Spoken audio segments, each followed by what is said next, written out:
24 గంటల emergency service, అనుభవజ్ఞులైన వైద్య బృందం, ఆరోగ్యశ్రీ సౌకర్యం. Contact Ashwini hospital, Yellareddypet, Rajanna Sircilla district. మరి బతుకమ్మ అనేటువంటి ఒక కార్యక్రమము ఒక తెలంగాణ ప్రాంతంలోనే ఉంది. భారతదేశంలో ఎక్కడ వెతికినా కూడా ఏ రాష్ట్రంలో కూడా లేదు. మనకే ఎందుకుందయ్యా అంటే అనాదిగా వస్తున్నటువంటి యొక్క సాంప్రదాయం, తెలంగాణ గమ్మత్తైన సాంప్రదాయం ఏంటంటే అద్వైతం. మనం అమ్మవారిని ఎక్కువగా ఆరాధిస్తాం. ప్రతి ఇంటిలో, ప్రతి వాడలో, ప్రతి పల్లెలో ఏదో ఒక రకమైన అమ్మవారితో అటాచ్మెంట్ ఉంది. మనకు తెలియకుండానే మనం అమ్మవారి సేవలో నిమగ్నమైపోయినాం. నవరాత్రులు వచ్చినాయి అంటే 9 రోజుల పాటు పిల్లలు, పాపలు, పెద్దలు, ముసలివాళ్ళు అందరూ కూడా నవరాత్రుల్లో విశేషమైనటువంటి యొక్క పువ్వులు తెచ్చుకొని, బతుకమ్మను పేర్చుకొని, గౌరమ్మను పెట్టుకొని ఆ అమ్మవారి సేవ చేస్తూ, ఇక్కడ అమ్మవారు అంటే ఎవరు? బతుకమ్మనే. అది ఆదిపరాశక్తే, దుర్గాదేవే, పార్వతీయే. ఇలాంటివి మూలం ఎవరు? పార్వతీదేవి. ఆ జగన్మాత శాంతి సౌభాగ్యములు. ప్రతి ఆడవాళ్ళకి కావాల్సిందేది సౌభాగ్యము కావాలి. సౌభాగ్యం అంటే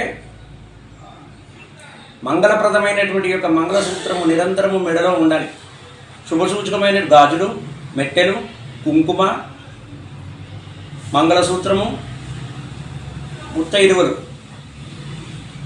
ఈ 5 కూడా ఆడవాళ్లకు అత్యంత ప్రీతి పాత్రకరమైనటువంటి. ఇవన్నీ ఏ స్త్రీ మెడలో ఉంటాయో ఈ విశేషమైనటువంటి యొక్క ఫలితాలు పొందుతారు. సుమంగళి అంటారు. చిన్నపిల్లలు కన్యముత్తైదులు అంటారు. అమ్మవారి నవరాత్రులలో బాలా త్రిపుర సుందరి అనే అవతారం ఉంది. ఆ బాలా త్రిపుర సుందరి అవతారం రోజున కన్యముత్తైదులు అంటే చిన్న పిల్లలకి, ఆడపిల్లలకు 7-8 సంవత్సరాలు, 9 సంవత్సరాల పిల్లలకి బాల అంటారు.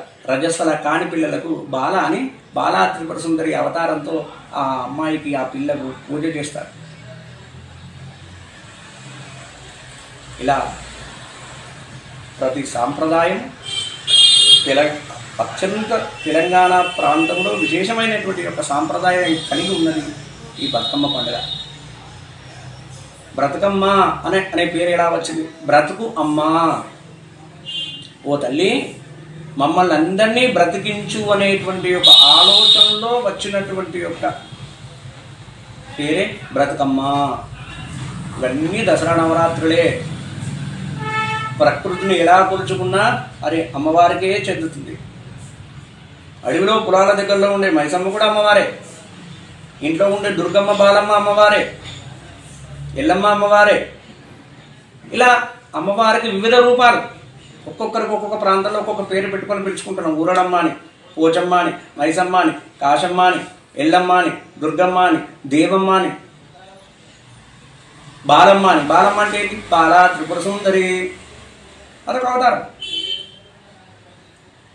ఇలా కొలుచుకుంటూ మనకు తెలియకుండానే మనం ఇందులో ఈ నవరాత్రులలో, ఈ దసరా నవరాత్రులలో, బతుకమ్మ పండుగలో ఎంతో మమేకమైనాం. ఎంత గొప్ప విషయం చూడండి. కృష్ణా గోదావరి మధ్య దేశే, కృష్ణా గోదావరి మధ్య ప్రాంతం అంతయు కూడా తెలంగాణ. ఉత్తరం వైపున గోదావరి, దక్షిణ వైపున కృష్ణా గోదావరి మధ్య దేశే, కృష్ణా గోదావరి మధ్యలో పరివాహక ప్రాంతం అంతా దాదాపు తెలంగాణనే.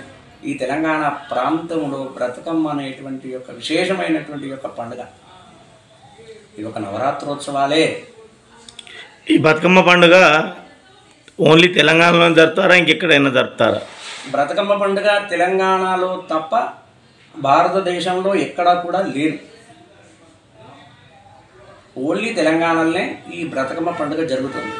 మరి వేరే ప్రాంతంలో ఎందుకు లేదు, మన దగ్గర ఎందుకు ఉంది అంటే ఒక్కొక్క చోట ఒక్కొక్క అద్వైతం ఉంది, విశిష్టాద్వైతం ఉంది, అద్వైత భావం ఉంది. ఇక్కడ ఒక మతాచారాలు, ప్రాంతాచారాలు చాలా గొప్పది.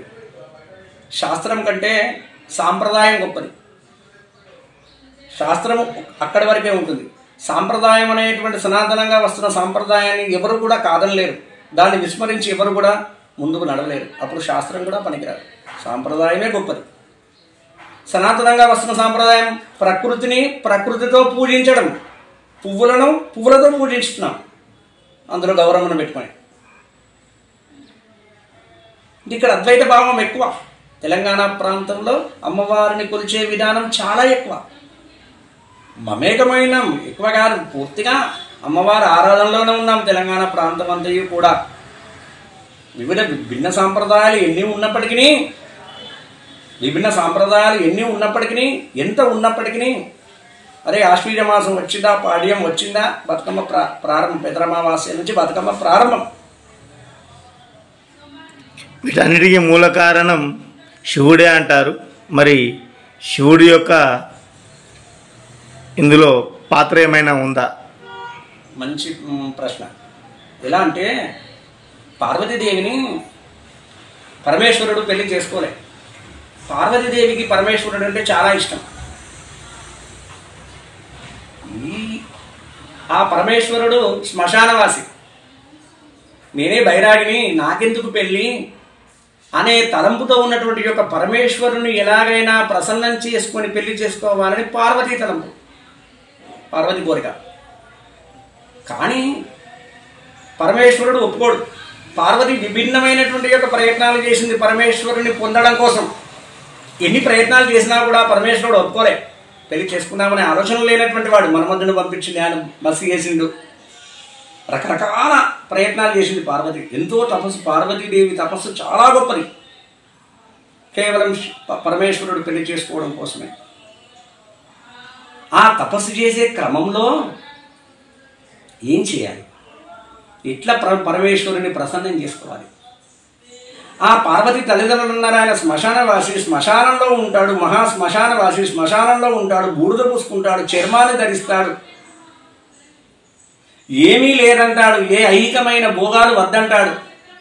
ఇంత దూరం ప్రయాణం చేసినా మీరందరూ మళ్ళీ నా దగ్గరికే రావాలరా అని అంటాడు. అంతే కదా, శ్మశానం ఇంత గొప్పగా బతికినా చివరికి వెళ్లాల్సిందేది మహాశ్మశానానికే కదా మనం అందరం అనేటువంటి యొక్క భావంలో పరమేశ్వరుడు ఉంటే, తల్లిదండ్రులు వద్దన్నా కూడా పార్వతీదేవి చాలా ఇష్టపడుతుంది పరమేశ్వరుణ్ణి. పరమేశ్వరుని పార్వతి ఎందుకు ఇష్టపడ్డది అంటే సమాధానం లేదు. ఒక అబ్బాయి ఒక అమ్మాయి నచ్చిండు అని అంటే అక్కడ ఎవరి దగ్గర సమాధానం లేదు. ఆ క్షణానికి ఆ అబ్బాయికి నచ్చింది, ఆ క్షణానికి అమ్మాయి నచ్చింది, అంతే.